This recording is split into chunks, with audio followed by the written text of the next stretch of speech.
ইসরায়েলকে বোধহয় আকাশপথে বিচ্ছিন্ন করেই ছাড়বে ইয়েমেনের প্রতিরোধ যোদ্ধারা। এই লক্ষ্যে দখলদারদের প্রধান বিমানবন্দর বেন গুরিয়নকে নিশানা করেছে তারা। একেবারে বলে কয়ে বারবার বেন গুরিয়ন লক্ষ্য করে চালানো হচ্ছে হামলা। মঙ্গলবারও ইয়েমেন থেকে একটি হাইপারসোনিক ব্যালিস্টিক মিসাইল ছুটে যায় ইসরায়েলের ব্যস্ততম এই বিমানবন্দর লক্ষ্য করে।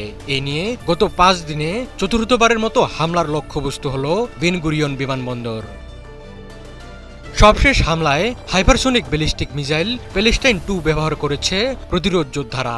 প্রতিরোধ গোষ্ঠীর মুখপাত্র জানান, গাজা উপত্যকায় দখলদারদের গণহত্যার প্রতিক্রিয়া হিসেবে মিসাইল হামলা চালানো হয়েছে। অভিযানটি সফলভাবে তার লক্ষ্য অর্জন করেছে। প্রতিরোধ গোষ্ঠীর মুখপাত্র বলেন, অভিযানের ফলে লাখ লাখ ইসরায়েলি নাগরিক আশ্রয়কেন্দ্রে পালিয়ে যেতে বাধ্য হয়। বন্ধ হয়ে যায় বিমানবন্দরটির কার্যক্রম। ফিলিস্তিনিদের প্রতি নৈতিক ও ঐতিহাসিক সমর্থন জানিয়ে তিনি বলেন, আরব ও ইসলামী দেশের উপর বিদেশি হস্তক্ষেপ প্রত্যাখ্যান করা হয়েছে। গাজায় আগ্রাসন বন্ধ না হওয়া এবং অবরোধ প্রত্যাহার না হওয়া পর্যন্ত অভিযান অব্যাহত থাকবে বলে জানিয়েছে প্রতিরোধ গোষ্ঠী। মঙ্গলবার ভোরে মিসাইল হামলার পর অধিকৃত অঞ্চলের একাধিক এলাকায় বেজে ওঠে সতর্কতা সাইরেন। ইয়েমেন থেকে ছোড়া মিসাইলটি প্রতিহতের দাবি করেছে ইসরায়েলি সেনাবাহিনী। এই হামলার কয়েক ঘন্টা আগেই 5টি ড্রোন দিয়ে ইসরায়েলের অভ্যন্তরে একাধিক কৌশলগত স্থাপনা লক্ষ্য করে হামলা চালায় ইয়েমেনের সশস্ত্র বাহিনী।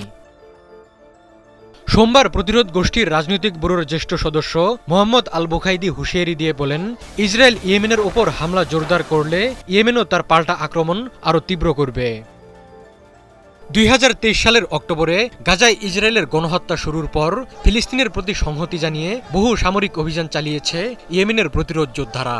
নিশানায় পরিণত হয়েছে দখলকৃত অঞ্চল জুড়ে নানা ইসরায়েলি স্থাপনা এবং ইসরায়েল সংশ্লিষ্ট জাহাজ। লোহিত সাগরকে পশ্চিমাদের জন্য রীতিমতো দুঃস্বপ্নে পরিণত করেছে প্রতিরোধ যোদ্ধারা। এদিকে গাজায় অব্যাহত আছে ইসরায়েলের হত্যাযজ্ঞ। উপত্যকায় একদিনে কমপক্ষে আরও 134 জন ফিলিস্তিনি নিহত হয়েছেন। এর মধ্যে ত্রাণ সহায়তা নেওয়ার সময় ইসরায়েলি হামলায় প্রাণ হারিয়েছেন 99 জন। এর ফলে ইসরায়েলি আগ্রাসনে ভূখণ্ডটিতে নিহতের মোট সংখ্যা 59,000 ছাড়িয়ে গেছে।